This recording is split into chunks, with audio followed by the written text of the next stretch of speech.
Hey everyone, Piano Man Chuck here, and I'm here today with the Casio Privia PX-S3000, and I'm here with an app that runs on smartphones, or basically a tablet, a smartphone, an iOS or an Android device.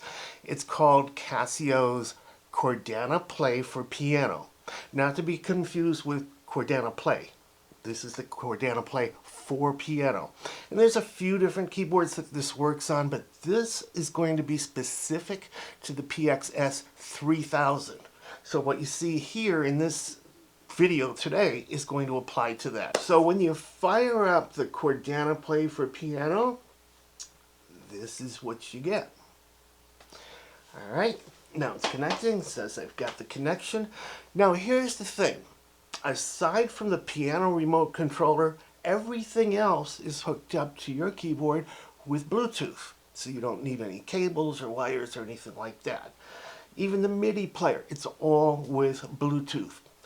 However, the piano remote controller, that's the only portion of this that you need that physical cable for. And basically there's no latency or anything like that, and it's much faster, much cleaner. So that's why they do that. So basically I'm going to cover the piano remote controller, but before I do that, this cool thing, this MIDI player right here, this is basically a keyboard, and you're going to see falling bars so that you know what notes are about to be struck next. And it's a cool way of learning. And it comes with a whole bunch of little MIDI files that you can learn just by playing it here.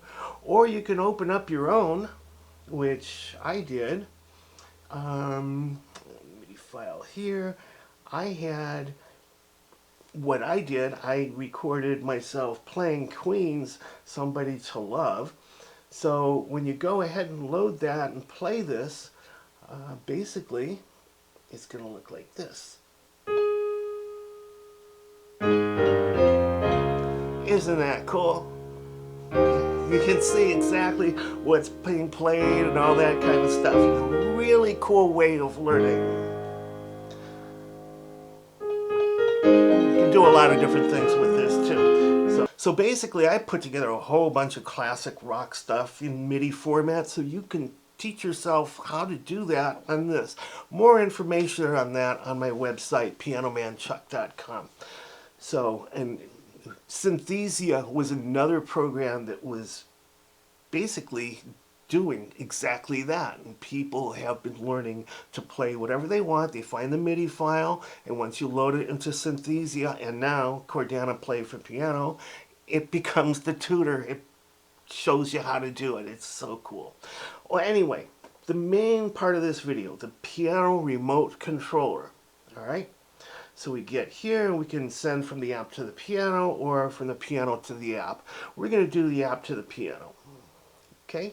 And when that comes on, this is what you're presented with. Now, even though this has 700 tones in here, it's kind of hard to navigate, and they got that broken down into 6 categories: piano, electric piano, organ, strings, pad, and others. And within those, there's subcategories. So if I'm using the front panel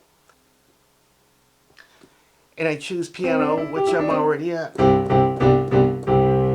if I press piano again, I go to the next subcategory within piano, which is harpsichord.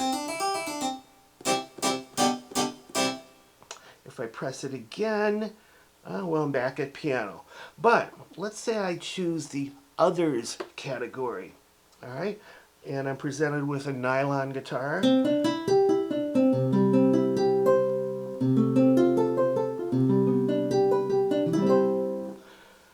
If I hit it again, the next subcategory is jazz guitar.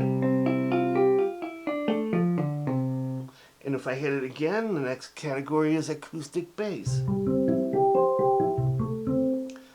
So where I'm going with this, I hit it again, synth bass. Where I'm going with this, we're going to go over here to the piano remote controller, which basically turns this system into a huge color touchscreen, which is so cool. No more little 3-line character displays and fishing through here. So let's let's choose tone here. And you can see I'm at the synth bass right now. And when I get back, so I press this, and here we go. Here's the 6 sort of buttons, if you will, that correspond here. Piano, electric piano, organ, strings, pads, and others. So I'm going to go to the piano category, and like I said before, when I pressed it again, I got to the harpsichord. 2 different subcategories of piano, piano and harpsichord.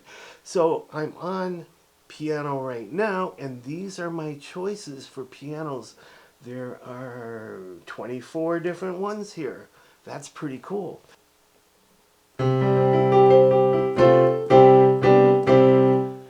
Okay, so if I want to go to an ambient piano, or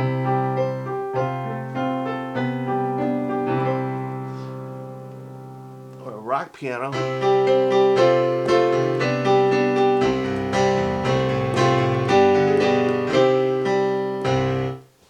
alright, and if I go to the harpsichord subcategory, I've got 4 to choose from. Let me just choose the first one.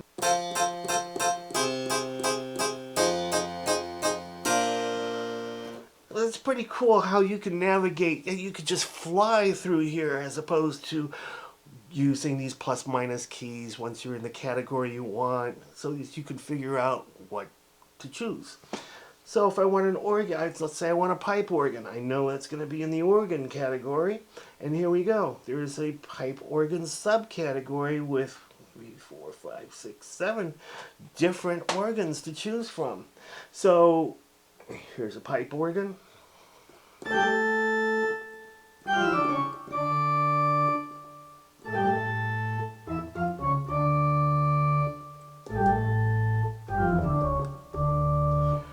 And let's say I want a chapel organ.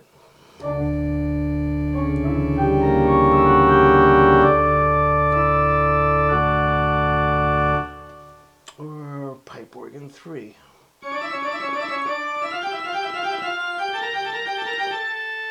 So anyway, that is the cool thing about trying to figure out what you want or knowing what you want. It is so easy to get to.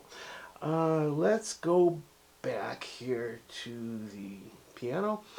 Actually, let's...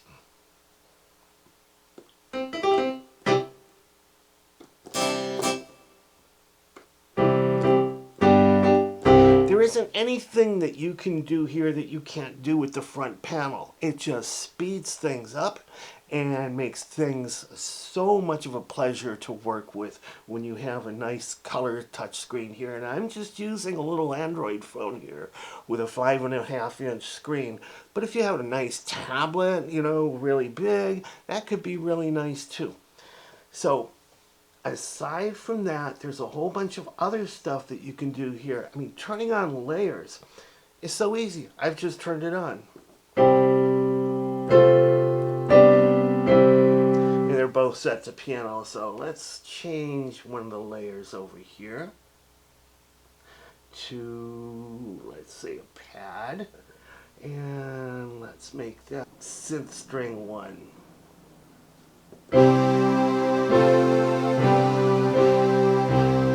Of course, you can change the volume of each of the separate layers, whether it's the piano or the pad. And you can change whatever those 2 tones are that you want layered together. Alright, so getting out of here, let's turn layers off. Let's turn split on. So now, let's set a bass in the lower.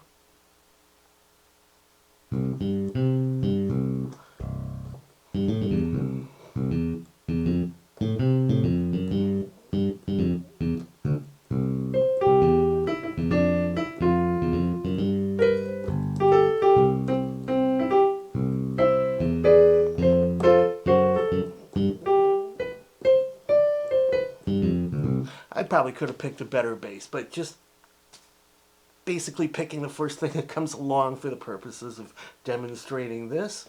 Now, let's go back over here and notice the split is already predetermined, but if I don't like that split, I can take that split point and move it. So, and there's my piano right there. Again, I can move it to anywhere.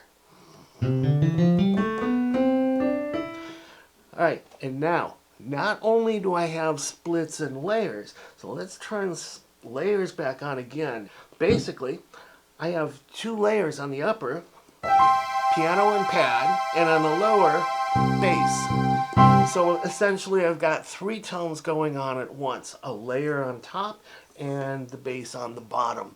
So that's really cool too. So let's turn all of this stuff off and move on. And that's just selecting tones and layering and splitting. Super easy. Now, for the keyboard and all that kind of stuff, touch response. The default is normal. I like a light response, so I just hit light too. If you like a heavier response where you play harder to get the same kind of thing that I do playing lighter or whatever, you can do that. All right. Then there's this duet mode, which is really cool.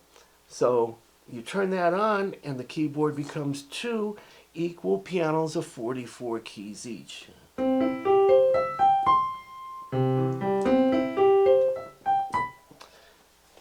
So that's really cool too.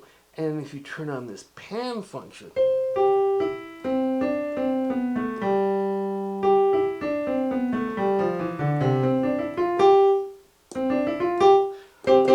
everything here is on your left speaker and everything here is on your right speaker. Also a cool thing too. Transpose, I mean, that's self-explanatory, but it's right there, just one finger thing away. You can shift entire octaves. You can shift the right keyboard or the left keyboard when you're on this. And all kinds of scale types besides equal, which is what we usually hear. There's pure major, pure minor, Pythagorean, and so on and so forth. Let's turn that off. Pedals. So when you get to the pedal, and you can assign here the knobs. There's 14 different types of assignments to the knobs here. All kinds of neat stuff. The pitch bend range. You have this pitch bend range. So if you, it's set to two semitones. So if I'm hitting C and I go all the way up, C sharp and D. Now if I change that to 12, watch this.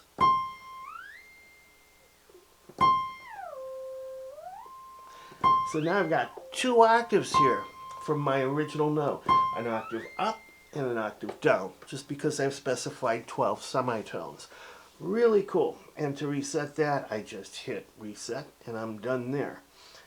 And there's all kinds of other stuff here with the pedals and everything.